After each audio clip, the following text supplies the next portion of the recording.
The wind screamed across the frozen mountains like a living thing.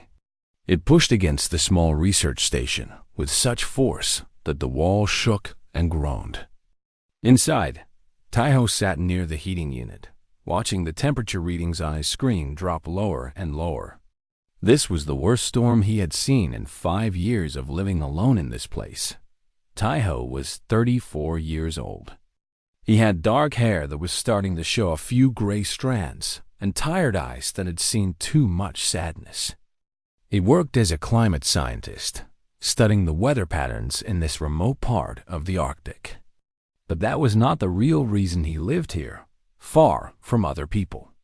The real reason was a woman named Yoonji, his wife, who had died 3 years ago. After losing her, Taiho could not stay in the city anymore. The empty apartment, the memories in every corner, the pitying looks from friends and family. He had run away to this frozen place to be alone with his grief. The storm outside grew worse. Taiho could hear ice hitting the windows like tiny stones. The lights flickered once, twice, and then stayed on. He was grateful that the power systems were strong. Without heat, he would not survive long in this cold. He was about to make himself some tea when he heard something strange. It was a sound that did not belong to the storm. A heavy thump against his door. Then another. Then scratching, weak and desperate. Taiho stood up slowly. His heart beat faster. There should be no one else for hundreds of kilometers. The nearest human settlement was a 3-hour flight away. Who could possibly be outside in this deadly storm? He grabbed a flashlight and walked to the door. The scratching sound came again, weaker this time. Against all logic, against every rule of survival that told him to stay inside. Taiho opened the door. The wind hit him like a wall of knives. Snow and ice flew into his face, blinding him for a moment. But he saw something on the ground. A figure, a person. They were trying to crawl inside but did not have the strength. Taiho did not think. He reached down, grabbed the figure under the arms, and pulled them inside. Then he slammed the door shut against the screaming wind. For a moment, he just stood there, breathing hard, his hands shaking from the cold. Then he looked at what he had saved, thought it was not human. The figure on his floor was humanoid. Yes. 2 arms, 2 legs, a head with a face. But the skin was pale blue-gray, like the color of winter ice. The hair was silver-white, long and tangled with frost. And when the eyes opened for just a moment, Taiho saw that they were large and luminous, like the eyes of a creature made for darkness. She was a woman. Or at least, she looked female. She wore some kind of suit that covered her body, but it was torn and damaged. Strange symbols glowed weakly on the fabric before going dark. Her breathing was shallow and fast, and her whole body was shaking. Taiho had read stories about aliens. He had seen movies and television shows, but he had never believed they were real. Now one lay dying on his floor. For a moment, he did not know what to do. His mind was frozen like the world outside. But then the woman made a small sound, a whimper of pain, and something inside Taiho woke up. She was hurt. She was cold. She was dying. Whatever she was, wherever she came from, she needed help. He moved quickly. He grabbed the thermal blankets from his emergency supplies and wrapped them around her body. He dragged her closer to the heating unit, as close as he could without burning her. He did not know if her species felt heat the same way humans did, but he had to try. Her skin was ice cold under his hands, colder than any human could survive. He wrapped more blankets around her, then heated some water and placed warm bottles against her body. He worked for almost an hour, doing everything he could think of to raise her temperature. Slowly, very slowly, the shaking stopped. Her breathing became deeper and more regular. Color began to return to her face, though it remained that strange blue-gray shade. She was going to live. Taiho sat back, exhausted. He watched her sleep, this impossible visitor from somewhere beyond the sky. Questions filled his mind. What was she? Where did she come from? How did she end up in a snowstorm in the Arctic? But those questions could wait. For now, she needed rest. He made himself some tea and sat in his chair, watching over her. The storm continued to rage outside, but inside, the station was warm and safe. He thought about Yunji, about how she would have reacted to this situation. She would have been afraid at first, but then curious. She always loved strange things, new things, things that did not fit into normal life. She would have said that the universe had sent Taiho a gift. Several hours passed. The storm began to weaken slightly, though it was still dangerous outside. Taiho had almost fallen asleep in his chair when he heard a sound. A gasp. He opened his eyes and saw that the alien woman was awake. She was sitting up, the blankets falling from her shoulders. Her large eyes were wide open, and they were fixed on him. For a moment, Taiho felt hope. Maybe she would thank him. Maybe she would explain everything. But then he saw the expression on her face. It was pure terror. She scrambled backward, away from him, pressing herself against the wall. Her whole body was shaking again, but not from cold this time, from fear. Her hands were raised in front of her, as if trying to protect herself from an attack. Taiho stood up slowly, confused and worried. He had saved her life. Why was she afraid of him? The woman reached for something on her wrist, a small device that looked broken. She pressed buttons desperately, and finally, a crackling voice emerged. It spoke words in a language Taiho did not understand. Then the device flickered, and when she spoke, her words came out in broken, heavily accented English. "Human," she whispered. Her voice was shaking. "Please. Please do not hurt. Please. I beg." Taiho felt something cold settle in his stomach. It was not confusion anymore. It was understanding. She knew what he was. She knew he was human. And that knowledge filled her with absolute terror. He took a step back, raising his hands to show they were empty. He tried to make his voice as soft and gentle as possible. "I'm not going to hurt you," he said slowly, clearly. "You are safe here. I promise." But the alien woman did not believe him. He could see it in her eyes, in the way her body stayed pressed against the wall, in the way she watched his every movement like he was a predator about to strike. Outside, the storm howled. Inside, Taiho stood in the warm light of his station, facing a frightened visitor from the stars. He did not know why she feared him so much. He did not know what stories her people told about humans. But he knew one thing for certain. He was going to prove her wrong. He sat down slowly, making himself as small and non-threatening as possible.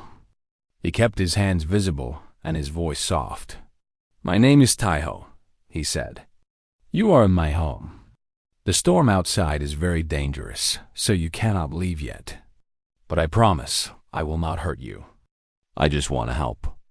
The woman stared at him. Her fear did not fade, but something else appeared in her eyes. Something like confusion. As if his words did not match what she expected, she did not answer. She did not move. She just watched him, waiting to see what the terrifying human would do next. Taiho settled into his chair and waited with her. He had learned patience from his years of grief. He could wait for the storm to pass. He could wait for her to understand that not all stories about humans were true. He could wait. 2 days passed. The storm continued, though it grew weaker with each passing hour. Inside the small station, Taiho and the alien woman existed in a strange and careful dance. She had moved from the wall to a corner of the room, where she sat wrapped in blankets, watching him constantly. She barely slept.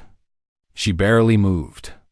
But she was no longer shaking with fear every time he looked at her. Taiho gave her space. He went about his normal routine. checking his equipment, cooking his meals, reading his books. He always announced what he was doing before he did it. He moved slowly and kept his hands visible. He treated her like a frightened animal that needed time to understand he was not a threat. On the second day, he noticed her looking at the device on her wrist. It was some kind of communication tool, but it had been damaged, probably in whatever accident had brought her here. She kept pressing buttons, but nothing happened. Taiho was good with machines. He had to be, living alone in this place where help was days away. He pointed at the device. "I can try to fix that," he said. "If you want." The woman pulled her arm back, holding the device against her chest protectively. Her eyes were suspicious. "I will not take it from you," Taiho said patiently. "But I have tools. I might be able to make it work again." For a long moment, she did not move. Then, slowly, very slowly, she extended her arm toward him. Her body was tense, ready to run if he made any sudden movements. Taiho approached carefully. He sat down on the floor a few feet away from her, keeping distance between them. She removed the device from her wrist and placed it on the floor, then pushed it toward him with her foot. He picked it up gently and examined it. The technology was strange, but not impossible to understand. The basic principles were similar to human electronics. Power source, circuits, some kind of processor. The damage was in the connection between the power source and the main system. A wire had been torn loose. It took Taiho 3 hours to fix it. He had to use parts from one of his own devices, cutting and shaping them to fit. The woman watched him the entire time, her large eyes following his every movement. When he finally connected the last wire and pressed the power button, the device hummed to life. Lights flickered across its surface, and a soft voice spoke in that strange language he did not understand. The woman let out a sound. It was relief, mixed with something like wonder. She looked at Taiho differently now, with less fear and more confusion. He placed the device on the floor and pushed it back toward her. She took it quickly, strapping it to her wrist. She pressed several buttons, and when she spoke, her words came out in clear English. "You fixed it," she said. Her voice was soft and musical, with a strange accent that made some words sound like singing. "Yes," Taiho said. "Now we can understand each other better." She was quiet for a moment. Then she asked, "Why? Why did I fix it? Why did you help me? Why did you save me from the storm? Why have you not hurt me?" Taiho thought about how to answer. He decided to be honest. "Because you needed help," he said simply, "and I was here to give it." The woman stared at him like he had said something impossible, like his words were a puzzle she could not solve. "My name is Rila," she said finally. "I am a scientist. I study life on different worlds. My ship crashed in these mountains 3 days ago. The others on my ship, they did not survive." Her voice became sad. "I walked for many hours in the storm. I thought I would die. Then I found this place. I am sorry about your friends," Taiho said, "but I am glad you found me." Rila shook her head slowly. "You do not understand. I did not want to find you. I did not want to find any human. I was more afraid of entering a human home than I was of dying in the storm." "Why?" Taiho asked, though he was beginning to guess the answer. Rila was quiet for a long time. She seemed to be deciding whether to tell him the truth. Finally, she spoke. "Among my people, among most peoples of the galaxy, humans are known. You are famous, but not in a good way." Taiho felt his stomach tighten. "What do they say about us?" "They call you the endurance species," Rila said. "They say you come from a death world, a planet so dangerous that no other intelligent species could survive there. Your world has extreme temperatures, from freezing cold to burning heat. It has storms and earthquakes and floods. It has diseases that kill millions. It has predators everywhere. And yet, you did not just survive. You conquered it. You became the dominant species on a world that should have destroyed you. Taiho listened in silence. He had never thought of Earth that way. They say you are pursuit predators, Rila continued. That your ancestors would chase animals until the animals collapsed from exhaustion. No other species does this. It is terrifying to think about. A creature that never stops, that keeps coming no matter how far you run, no matter how long you fight.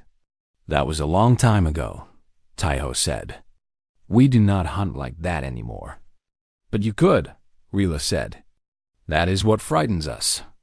You still have those abilities. Your bodies can survive damage that would kill any other species. You can lose blood, break bones, suffer wounds, and keep fighting. You feel pain, but you ignore it. You get sick and your bodies fight back and win. You do not die easily. She paused, and her voice became quieter. And they say you form bonds. Deep emotional bonds. You love your families, your friends, your mates. You love so strongly that when someone you love is hurt, you become dangerous. There are stories of humans who destroyed entire armies to avenge a single death. You started wars that killed millions because of insults to your pride.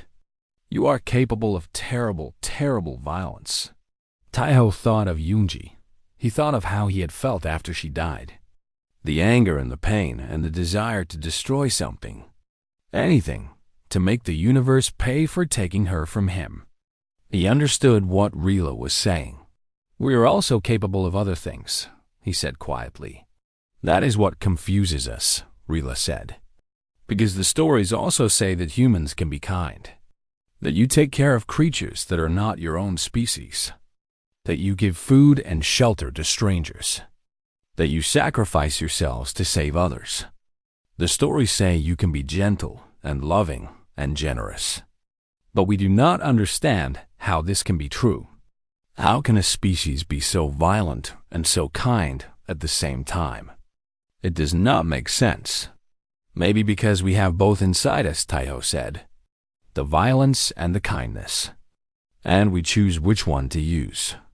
Rila looked at him with those large, luminous eyes. Then, why did you choose kindness for me? You do not know me. I am not your species.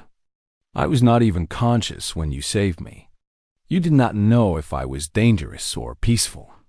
Why did you risk yourself to help me? Taiho thought about the question. It was a good question. He was not sure he had a good answer. My wife died 3 years ago, he said finally. Her name was Yunji. She was sick for a long time before she died. I watched her suffer, and I could not do anything to help her. It was the worst feeling I have ever known. The helplessness. The knowledge that someone needed saving, and I could not save them. He looked at Rila. When I opened that door and saw you lying there, dying in the cold, I could not just close the door and let you die.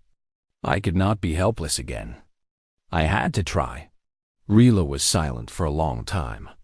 When she spoke again, her voice was different, softer, less afraid. I'm sorry about your wife, she said. Thank you. They sat in silence as the storm continued outside. Something had changed between them. The fear was not gone completely, but it was smaller now. In its place was something new. Understanding, perhaps. Or the beginning of understanding that suddenly a sound broke the silence. It came from Rila's device, a sharp beeping that made her whole body go stiff. She looked at the screen, and her face went pale, even paler than before. What is wrong? Taiho asked. My emergency beacon, she whispered. When you fix my translator, you also fix my beacon. It has been sending a signal. That is good, right? Your people will come to rescue you. Rila shook her head. My people are very far away. They could not get here so quickly. But these signals, they can be heard by anyone. She looked at Taiho with fear in her eyes. Someone is coming, and I do not think they are friendly. The beeping continued, steady and ominous. Outside, the storm began to fade, and somewhere in the sky, something was approaching. The storm died completely within the hour. For the first time in days, the world outside was quiet and still. The sky was dark gray, heavy with clouds that had finished emptying their burden of snow. And in that sky, something was falling. Taiho stood at the window, watching a dark shape descend through the clouds. It was a ship, angular and ugly, nothing like the smooth designs he had seen in science fiction movies. It moved without sound, which was somehow more frightening than if it had roared like thunder. Behind him, Rila was pressing herself into the corner again. All the progress they had made over the past 2 days seemed to disappear. She was shaking, her arms wrapped around her body, her eyes wide with a fear that was even greater than what she had shown when she first woke up and saw Taiho. "Who are they?" Taiho asked. "Keth," Rilla whispered. "They are bounty hunters. They track crash signals and capture survivors. They sell them." Her voice broke on the last word. "They sell living beings to collectors, to laboratories, to places where terrible things happen. A Valorian scientist like me is worth a fortune to them." Taiho watched the ship land about 100 meters from his station. The snow flew up in great clouds as it touched down. A door opened in the side, and 3 figures emerged. They were not human. They were not Valorian either. They were tall, taller than Taiho, with dark green scales covering their bodies. Their heads were flat and wide, with yellow eyes that reminded Taiho of snakes. They wore armor of some dark metal, and they carried weapons that looked like rifles, but with strange glowing parts. The 3 Keth began walking toward the station. They moved with confidence, like predators who knew they had already won. "I have to run," Rila said. She stood up, throwing off her blankets. "I have to get away before they reach us. Maybe in the mountains I can hide." "You will die," Taiho said flatly. "The storm is over, but the cold is still deadly. You would freeze within an hour. Better to freeze than to be taken by them." Rila moved toward the back of the station, looking for another door, another exit. Taiho caught her arm gently. She flinched at his touch but did not pull away. "Stay here," he said. "Stay inside. Stay hidden." "But they will kill you," Rila said. "They do not leave witnesses." Taiho looked at her. His face was calm, but something had changed in his eyes. Something hard and cold, like the ice outside. "Let them try," he said. He turned and walked toward the front door. Behind him, he heard Rila call his name, but he did not stop. He opened the door and stepped outside into the frozen world. The cold hit him immediately, biting at his exposed skin. He had not taken time to put on proper winter clothes. He wore only his indoor clothing, thin and inadequate against the Arctic air. But he did not go back inside. He walked forward, toward the 3 approaching hunters. The Keth stopped when they saw him. The one in front, larger than the others with scars across his scales, tilted his head like a curious lizard. "A human," the scarred one said. His translator made his words understandable, but could not hide the hissing quality of his natural voice. "We did not expect to find one of your kind here. This makes things complicated." "Leave," Taiho said. His voice was steady despite the cold that was already making his body shake. "There is nothing for you here." The Keth laughed. It was an ugly sound, like rocks grinding together. "We tracked a Valorian signal to this location," the scarred one said. "A Valorian scientist. Very valuable. We know she is inside your little shelter. Hand her over, and we will let you live. We have no quarrel with humans." "She is under my protection," Taiho said. "She is not going anywhere with you." The scarred Keth studied him. "You are brave, human. Or stupid. I am Voss. I have been hunting for 30 cycles. I have killed beings much stronger than you. Do you really think you can stop us? I think I am going to try, Taiho said. Voss shook his head slowly. Humans, he said with something like wonder in his voice. Always so ready to die for nothing. Very well. We tried to be reasonable. He raised his weapon and fired. Taiho had already started moving. Some instinct, some ancient part of his brain that remembered when his ancestors hunted and were hunted, had told him when Voss was about to shoot. He dove to the side, rolling in the snow as the energy blast passed through the space where he had been standing. He came up running, not away from the Keth, but toward them. The two other hunters fired. One blast grazed his arm, burning through cloth and skin.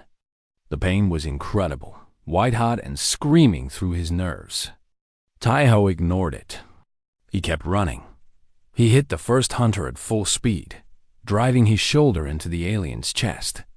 The Keth was taller and heavier, but Taiho had momentum and surprise. They went down together, crashing into the snow. Taiho grabbed the hunter's weapon and twisted hard. There was a crack, and the Keth screamed as his arm bent the wrong way. Taiho rolled off and came up with the weapon in his hands. He did not know how to use it properly, but he figured the trigger worked the same way as human guns. He aimed at the second hunter and fired. The blast caught the Keth in the leg, sending him crashing to the ground. Then Voss was on him. The scarred hunter was fast, faster than Taiho expected. His clawed hand knocked the weapon away, and then those claws were raking across Taiho's chest. The pain was enormous. Blood, bright red against the white snow, began to pour from the wounds. Taiho did not stop. He could not stop. If he stopped, he died, and Rila would betake him. He grabbed Voss's arm and pulled, using the hunter's own momentum against him. Voss stumbled, and Taiho drove his knee into the alien's stomach. It was like hitting a wall. The scales were hard, armored. Voss barely reacted. He swung his other arm, and his fist connected with Taiho's head. The world exploded in stars and darkness. Taiho fell. He could feel the cold snow against his face, could feel his blood warm against his skin. Everything hurt. Everything was fading. Voss stood over him, looking down with those cold yellow eyes. Impressive, the hunter said, for a soft-skinned primitive. But it ends now. He raised his weapon for the killing shot. Taiho moved. He did not know where the strength came from. Maybe it was adrenaline, that ancient human chemical that could turn ordinary people into something more.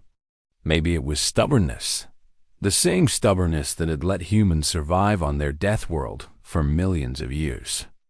Maybe it was Unji, watching from somewhere beyond, refusing to let him give up. He grabbed a handful of snow and ice and threw it into Voss's face. The hunter flinched, blinded for just a moment. That moment was enough. Taiho grabbed the fallen weapon from the first hunter, aimed, and fired. The blast hit Voss in the chest.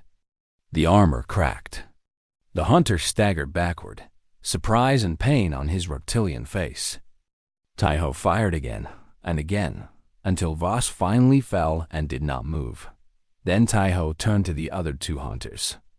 The one with the broken arm was trying to crawl away. The one with the wounded leg was reaching for his weapon. Taiho limped toward them, bleeding from a dozen wounds, and they looked at him with something he had never expected to see on alien faces. Fear. They were afraid of him. Taiho stood over them, the weapon in his shaking hands. He could kill them. It would be easy. They had come here to take Rila, to sell her into slavery. They deserved to die. But Taiho thought of what Rila had said about humans, that they were capable of terrible violence, that the galaxy feared them for their brutality. He did not want to prove those stories right. Leave, he said. His voice was barely a whisper. Take your dead. Take your ship. Never come back. The hunters did not argue. They grabbed Voss's body and dragged it toward their ship. Taiho watched them go, watched the ship rise into the gray sky and disappear among the clouds. Only then did he let himself fall. The snow was soft. The cold did not hurt anymore. That was probably a bad sign, but Taiho was too tired to care. He lay there, looking up at the sky, wondering if this was how it ended. Then he heard footsteps crunching in the snow. Hands touched his face, his chest, pressing against his wounds. Rila's face appeared above him, her large eyes filled with tears. "Why?" she asked. "You are dying. Why did you do this for me?" Taiho tried to smile. It probably looked terrible. "You needed help," he whispered. "And I was here." Then darkness took him, and he knew nothing more. Rila had never touched so much blood before. Her people did not bleed like this. They did not fight like this. They did not throw themselves into battle against impossible odds to protect strangers. Everything she knew about the universe was being rewritten as she dragged the unconscious human across the snow and into the warmth of his station. Taiho was heavy, heavier than he looked. Humans were dense with muscle and bone, built for endurance on their harsh world. Rila struggled with every step, her own body still weak from her ordeal in the storm. But she did not stop. She could not stop. He had saved her life twice now. She would not let him die inside. She laid him on the floor near the heating unit. The blood was everywhere, soaking through his clothes, pooling beneath him. The wounds on his chest were deep, the claw marks from Voss cutting through skin and muscle. The burn on his arm was red and blistered. His face was bruised and swollen from the punch he had taken. Any Valorian would have died from these injuries. But Taiho was still breathing. His heart was still beating. Weak, irregular, but present, Rila found his medical supplies. Human medicine was simple compared to what she was used to, but the basic principles were the same. Stop the bleeding. Clean the wounds. Prevent infection. She worked through the night, using bandages and antiseptic and something called stitches that required her to push a needle through his skin. It was barbaric and primitive, and she was grateful for it. Twice during the night, Taiho's heart stopped. Twice, Rila pressed her hands against his chest and pushed, remembering something she had read in Valorian medical files about human resuscitation techniques. Both times, his heart started again. Humans were impossible. They should not exist. Their bodies were fragile and strong at the same time, easy to damage but so hard to kill. Watching Taiho cling to life through the night, Rila began to understand why the galaxy feared his species. By morning, he was stable. His wounds were closed, his breathing was regular, and his heartbeat was steady. Rila sat beside him, exhausted beyond anything she had ever felt, and watched his chest rise and fall. He slept for 3 days. During that time, Rila learned about his life. She looked through his station, not searching for secrets, but trying to understand who this human was. She found photographs on his computer, pictures of a smiling woman with long black hair and kind eyes. Yunji, his wife. There were hundreds of photos of her, and in many of them, Taiho was smiling too. He looked different in those pictures. Younger, happier, like a man who had not yet learned what loss felt like. Rila found his research notes, detailed records of weather patterns and climate changes.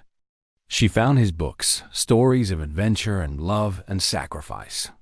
She found his music, soft melodies that made her feel sad even though she did not understand the words. She found his life, lonely and quiet and full of grief. And she understood why he had risked everything to save her.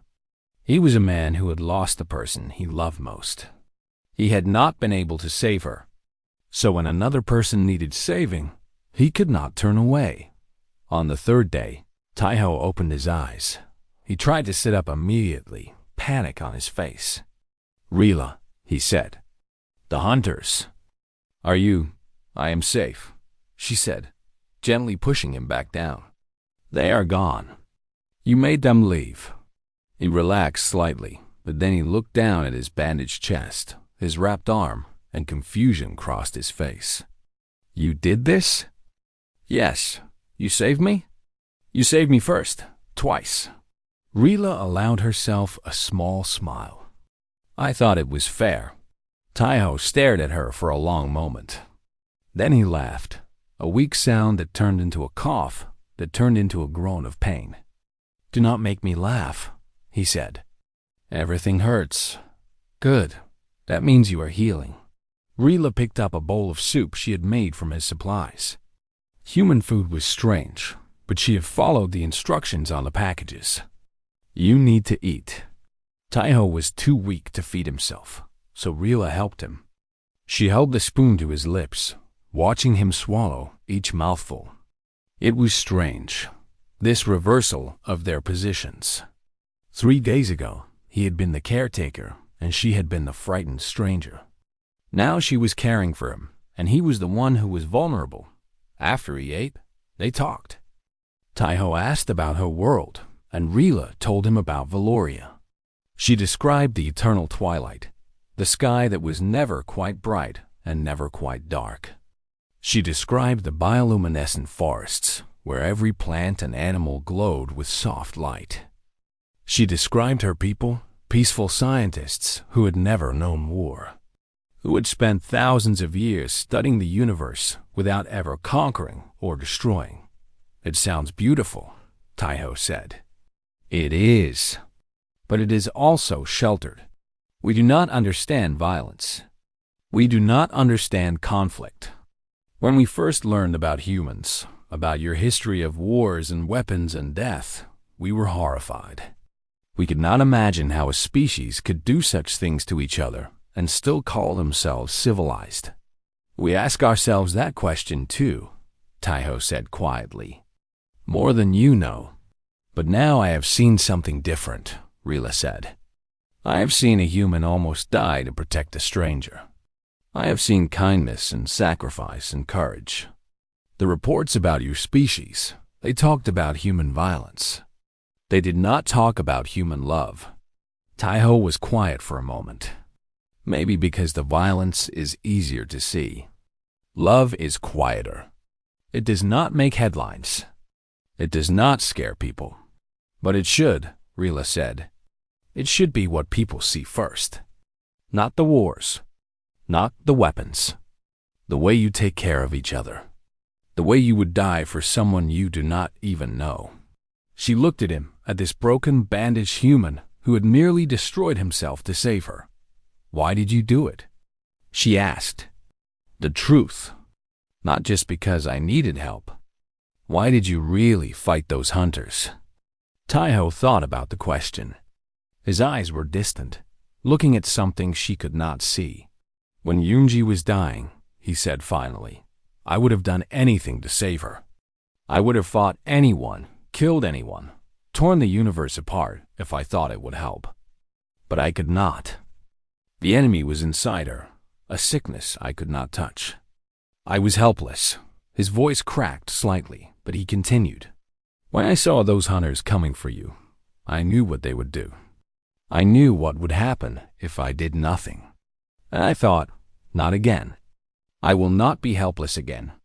I will not watch someone be taken while I do nothing. Rila felt tears forming in her eyes. She did not try to stop them. I do not know if that makes me brave or just broken, Taiho said.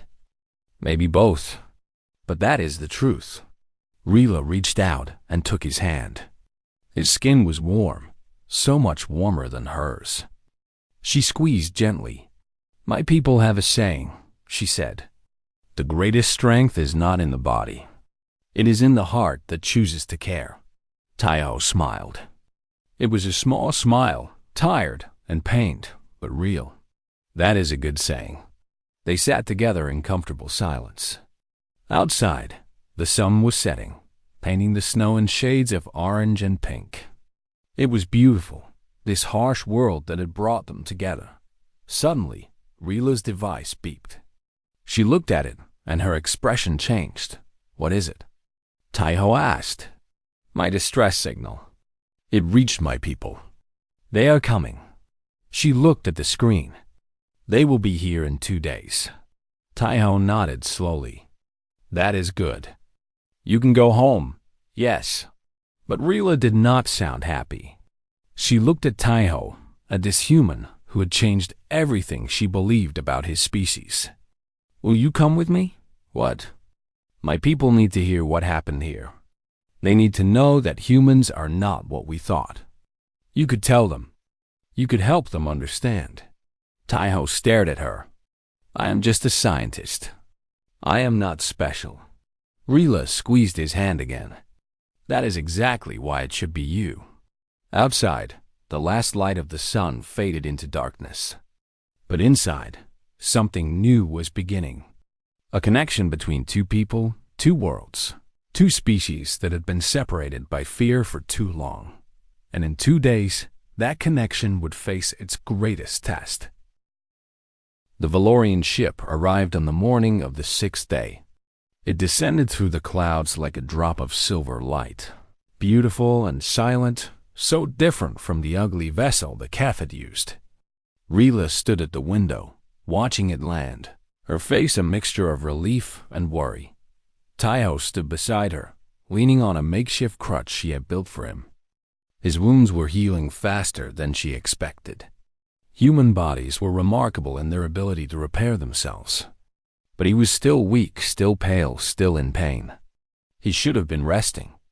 Instead, he insisted on standing to meet her people. Are you sure about this?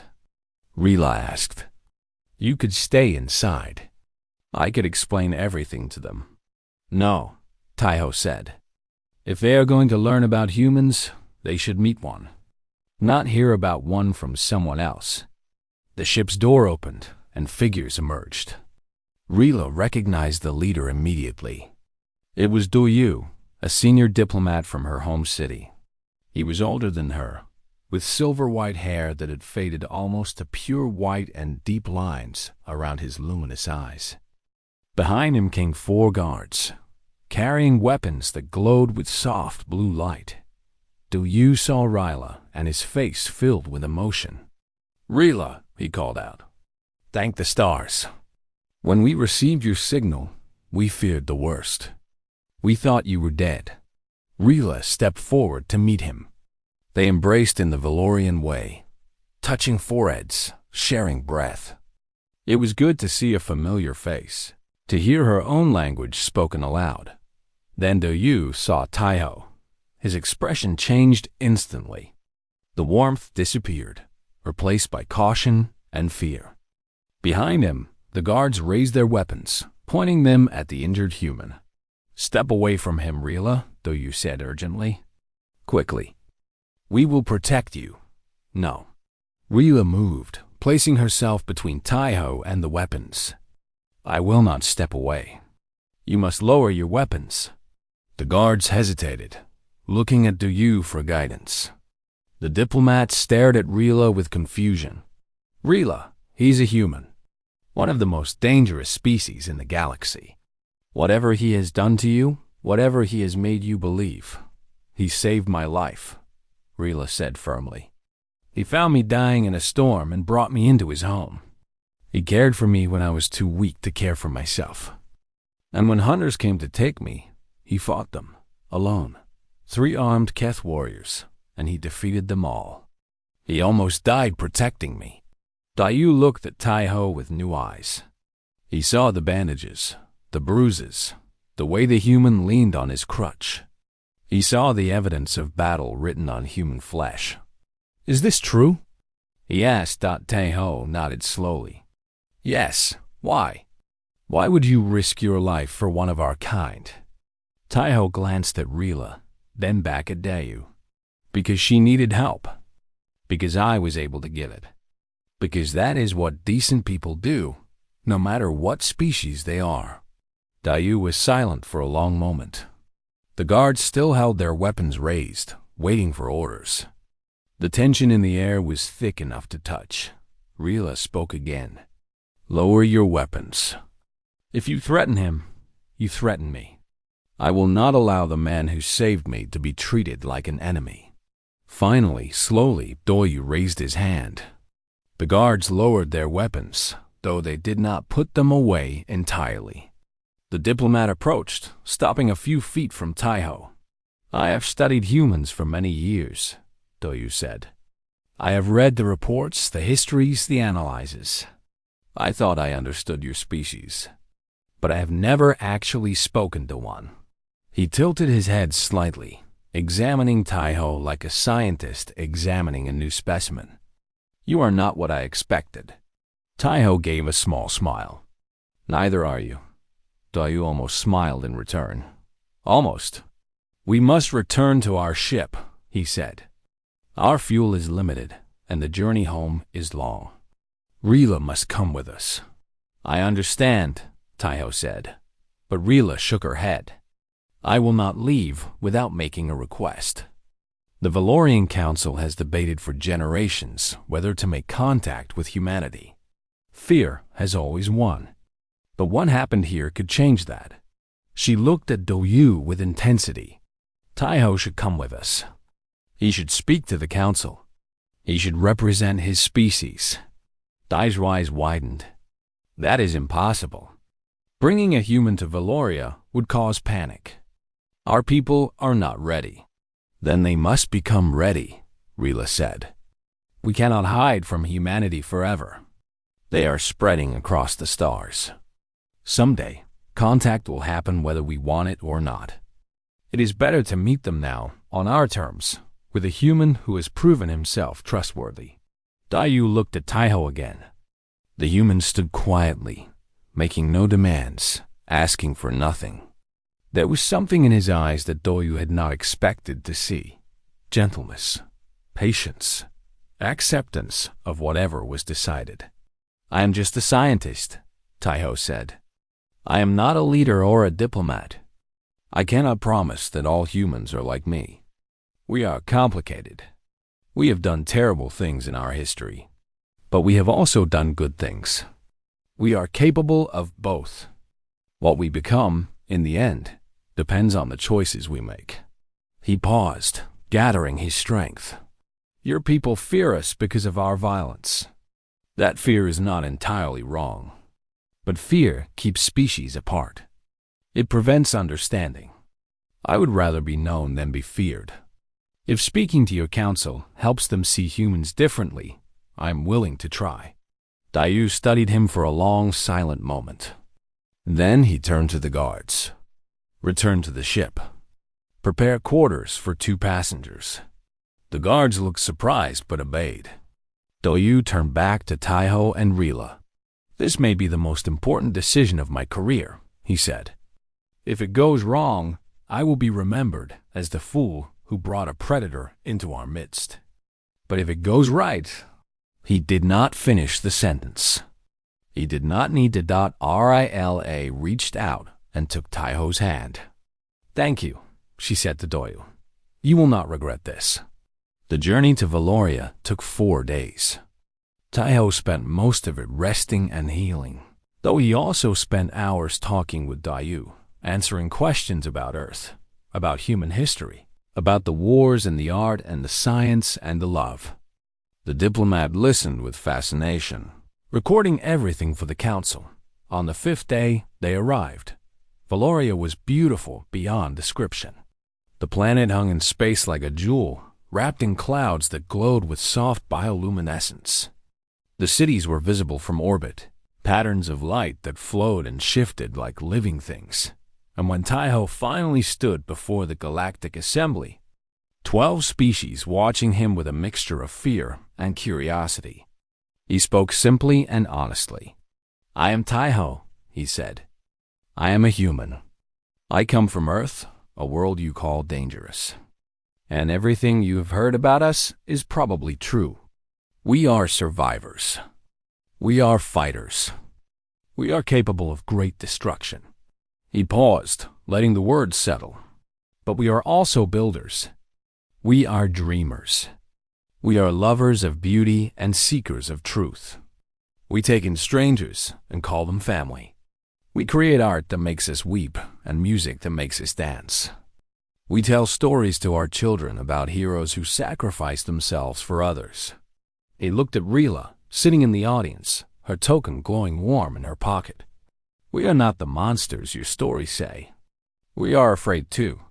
We suffer too. We hope too. All we ask is the chance to prove we can be good neighbors. The assembly was silent when he finished. Then, slowly the voting began. It took 3 hours. There were arguments and debates and moments when it seemed like fear would win again. But in the end, the motion passed. Contact with humanity would begin. After the assembly, Rila found Taiho standing alone on a balcony, looking out at the twilight sky of Valoria. "You did it," she said. "You changed everything." "We did it," he corrected. "You were the one who believed in me, who believed we could be more than our worst stories." Rila moved to stand beside him. The air was warm, filled with the sweet scent of bioluminescent flowers. "What will you do now?" she asked. Taiho thought about it. He thought about Earth, about his lonely station in the Arctic. He thought about Yunji, about the grief that had driven him to isolation. "I do not know," he said honestly. "I spent so long running from my pain. Maybe it is time to stop running. Maybe it is time to build something new." Rila took his hand. Her skin was cool against his warmth. "Whatever you decide," she said. "You will not have to do it alone." Taiho looked at her, at this alien woman who had stumbled into his hut during a storm and changed his life forever. He smiled. The galaxy had feared humanity for centuries. It had taken one storm, one hut, and one act of kindness to begin changing everything. The road ahead would be long and difficult. There would be setbacks and misunderstandings and moments of doubt. But for the first time in 3 years, Taiho felt hope. And somewhere in the infinite darkness of space, 2 worlds were reaching toward each other, ready at last to see what they could become together.